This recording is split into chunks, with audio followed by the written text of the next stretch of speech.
बच्चों, मैं राजेंद्र गांधी अपने YouTube चैनल में आपका स्वागत करता हूं। आज के वीडियो में हम आपके पाठ्य पुस्तक रुचिरा भाग 3 के 10वें पाठ के अभ्यास पर चर्चा करने वाले हैं।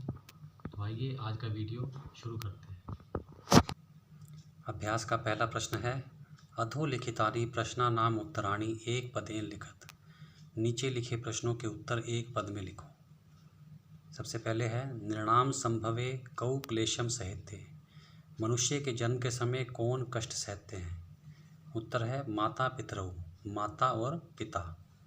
कीदृशम जलम पीबेत, कैसा जल पीना चाहिए? उत्तर है वस्त्र पूतम, अर्थात वस्त्र से छानकर। अगला है, नीति नवनीतम पाठ है कस्मात् ग्रंथात् संकलित है। नीति नवनीतम पाठ किस ग्रंथ से लिया गया है? उत्तर है मनुस्मृति है, अर्थात मनुस्मृति से। कीदृशीम वाच्यम वदेत, कैसी वाणी बोलनी चाहिए? उत्तर है सत्यपूताम, सत्य द्वारा पवित्र की हुई, अर्थात सच्ची वाणी। ये प्रश्न आपके सिलेबस में नहीं है।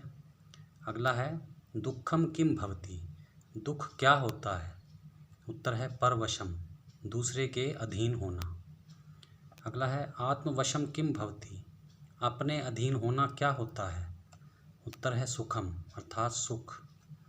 अंतिम है, कीदृशम कर्म समाचरेत, कैसा आचरण करना चाहिए? उत्तर है मनः पूतम, मन द्वारा पवित्र किया हुआ। अधोलिखितानि प्रश्नानाम उत्तराणि पूर्ण वाक्येन लिखत। नीचे लिखे प्रश्नों के उत्तर पूर्ण वाक्यों में लिखो। पहला प्रश्न है, पाठे अस्मिन् सुख दुखयो किम लक्षणम उक्तम। इस पाठ में सुख और दुख के क्या लक्षण बताए गए हैं? उत्तर है सर्वम परवशम दुखम, सर्वम आत्मवशम सुखम, इति सुख दुखयो लक्षणम उक्तम।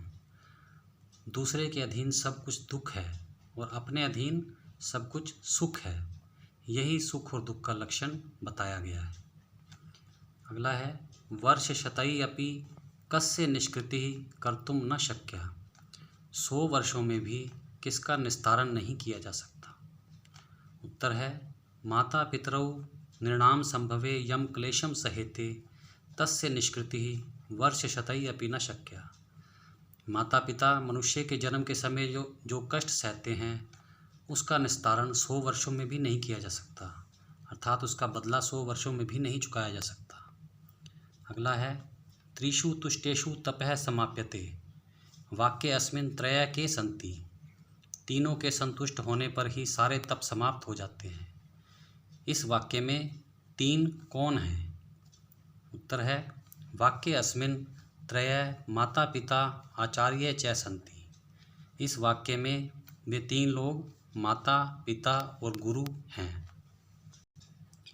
अगला है, अस्माभिः कीदृशम कर्म कर्तव्यम, हमें कैसा कर्म करना चाहिए? उत्तर है यत् कर्म कुर्वतः मनुष्यस्य अंतरात्मनः परितोषः स्यात् तत्कर्म कर्तव्यम। जिस कर्म को करते समय मनुष्य की अंतरात्मा संतुष्ट हो वैसा कर्म करना चाहिए। अंतिम है, अभिवादनशीलस्य कानि वर्धन्ते, नमस्कार करने के स्वभाव वाले व्यक्ति की क्या बढ़ती हैं? उत्तर है अभिवादनशीलस्य आयु विद्या यशः बलम च एतानि चत्वारि वर्धन्ते। नमस्कार करने के स्वभाव वाले व्यक्ति की आयु, विद्या, यश और बल, ये 4 चीज़ें बढ़ती हैं।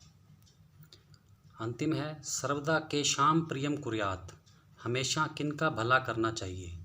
उत्तर है सर्वदा माता पितरोः आचार्यस्य प्रियम कुर्यात्, हमेशा माता पिता और गुरु का भला करना चाहिए, अर्थात जो उनको प्रिय लगे वैसा ही करना चाहिए। अगला है, स्थूल पदान्य अवलंब्य प्रश्न निर्माणम कुरुत। जो पद मोटे अक्षरों में लिखे गए हैं उन्हें लेकर प्रश्न निर्माण करना है। पहला है, वृद्धोपसेविनः आयुर्विद्या यशो बलम च वर्धन्ते। वृद्धों की सेवा करने वाले की आयु, विद्या, यश और बल बढ़ते हैं। प्रश्न बनेगा, कस्य आयुर्विद्या यशो बलम च वर्धन्ते, किसकी आयु, विद्या, यश और बल बढ़ते हैं? कस्य अर्थात किसकी, और अंत में प्रश्नवाचक चिन्ह अवश्य लगाना है। अगला है, मनुष्य है सत्य पूताम वाचम वदेत। मनुष्य को सत्य द्वारा पवित्र की हुई वाणी ही बोलनी चाहिए।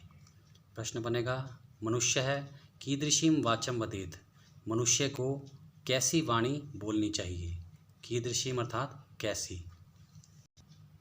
अगला है त्रिषु तुष्टेषु सर्वम तपः समाप्यते, तीनों के संतुष्ट होने पर ही सारे तप समाप्त हो जाते हैं। प्रश्न है त्रिषु तुष्टेषु सर्वम किम समाप्यते, तीनों के संतुष्ट होने पर क्या समाप्त हो जाता है। किम अर्थात क्या। अगला है माता पितरौ नृणाम संभवे भाष्या क्लेशम सहेते, माता और पिता मनुष्य के पैदा होने के समय बहुत कष्ट सहते हैं। प्रश्न बनेगा कौ नृणाम संभवे भाष्या क्लेशम सहेते, कौन दोनों मनुष्य के पैदा होते समय कष्ट सहते हैं। माता पितरों के स्थान पर आ जाएगा कौ अर्थात कौन दोनों। अंतिम है तयो नित्यम प्रियम कुर्यात्, उन दोनों का हमेशा भला करना चाहिए। प्रश्न बनेगा कयो नित्यम प्रियम कुर्यात्, किन दोनों का हमेशा भला करना चाहिए। कयो अर्थात किन दोनों का। चौथा प्रश्न है संस्कृत भाषायाम वाक्यम प्रयोगम कुरुत, संस्कृत भाषा में वाक्यों का प्रयोग करो। पहला है विद्या अर्थात पढ़ाई। वाक्य है विद्या गुरुनाम गुरु अस्ति, विद्या गुरुओं की गुरु है। अगला है तपः अर्थात तपस्या, साधु वने तपश्चरति, साधु वन में तपस्या करता है। अगला है समाचरेत आचरण करना चाहिए। वाक्य मनः पूतं समाचरेत, मन के द्वारा पवित्र आचरण करना चाहिए। परितोषः है संतुष्ट, यत् कर्म कुर्वतः अंतरात्मनः परितोषः स्यात् तत्कर्म कर्तव्यम, जिस कर्म को करते समय अंतरात्मा संतुष्ट हो वैसा कर्म करना चाहिए। अंतिम है नित्यम हमेशा, नित्यम प्रातः भ्रमणाय गच्छ, हमेशा सुबह भ्रमण के लिए जाओ। पांचवा प्रश्न है शुद्ध वाक्यानाम समक्षम आम, अशुद्ध वाक्यानाम समक्षम च नैव इति लिखत। जो कथन सही है उनके आगे आम अर्थात हाँ लिखना है, और जो कथन गलत है उनके आगे नैव अर्थात नहीं लिखना है। सबसे पहले है अभिवादनशीलस्य किम अपि न वर्तते, नमस्कार करने के स्वभाव वाले व्यक्ति का कुछ नहीं पड़ता। ये कथन गलत है, इसके आगे लिखेंगे नैव अर्थात नहीं, क्योंकि ऐसे व्यक्ति की आयु विद्या यश और बल बढ़ते हैं। अगला है माता पितरौ नृणाम संभवे कष्टम सहेते, माता और पिता मनुष्य के पैदा होते समय कष्ट सहते हैं। ये कथन सही है, इसके आगे लिखेंगे आम अर्थात हाँ। आत्मवशम तो सर्वमेव दुखम अस्ति, अपने अधीन होना तो सब कुछ दुख ही है। ये कथन गलत है, इसके आगे लिखेंगे नैव अर्थात नहीं, क्योंकि अपने वश में होना सुख होता है। अगला है येन पितरौ आचार्ये च संतुष्टा यत् तस्य सर्वै तपः समाप्यते, जिसके माता पिता और गुरु संतुष्ट हैं उसके सारे तप समाप्त हो जाते हैं। ये कथन सही है, इसके आगे लिखेंगे आम अर्थात हाँ। अगला है मनुष्य है सदैव मनः पूतं समाचरेत, मनुष्य हमेशा मन से पवित्र आचरण करना चाहिए। ये कथन गलत सही है, इसके आगे लिखेंगे आम अर्थात हाँ। अंतिम है मनुष्य है सदैव तदेव कर्म कुर्यात् येन अंतरात्मा तुष्यते, मनुष्य को सदैव वैसा कर्म करना चाहिए जिससे अंतरात्मा संतुष्ट हो। ये कथन सही है, इसके आगे लिखेंगे आम अर्थात हाँ। छठा प्रश्न है समुचित पदेन रिक्त स्थानानि पूरयत, उचित पदों के द्वारा रिक्त स्थान भरने हैं। सबसे पहले है माता पितृः तपसः निष्कृति वर्ष शतैरपि न कर्तुम शक्या, माता और पिता की तपस्या का निस्तारण 100 वर्षों में भी नहीं किया जा सकता। वर्ष शतैरपि अर्थात 100 वर्षों में भी। अगला है नित्यम वृद्धोपसेविनः चत्वारि वर्धन्ते, हमेशा वृद्धों की सेवा करने वाले की 4 चीज़ें बढ़ती हैं। चत्वारि अर्थात 4।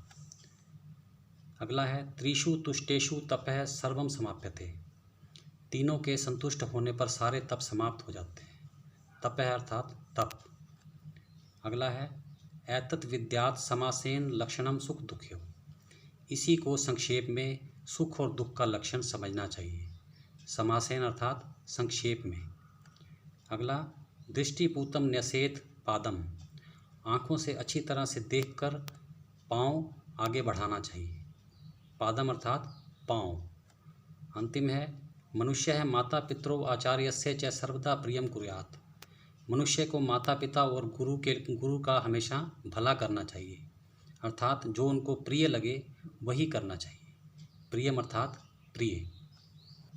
7वां प्रश्न है, मंजूषातः चित्वा उचित अव्ययेन वाक्य पूर्ति कुरुत। इस पेटिका से उचित अव्यय लेकर वाक्य पूर्ति करना है। सबसे पहले है, तयो नित्यम प्रियम कुर्यात्। उन दोनों का हमेशा भला करना चाहिए। नित्यम अर्थात हमेशा। अगला है, यादृशम कर्म करिष्यसि तादृशम फलम प्राप्यसि। जैसा कर्म करोगे वैसा ही फल प्राप्त करोगे। यादृशम अर्थात जैसा। अगला है, वर्ष शतई अपि निष्कृति ही ना कर्तुम शक्या। 100 वर्षों में भी उसका निस्तारण नहीं किया जा सकता। अपि अर्थात भी। तेषु एव त्रिषु तुष्टेषु तपः समाप्यते। उन तीनों के संतुष्ट होने पर ही सारे तप समाप्त हो जाते हैं। एव अर्थात ही।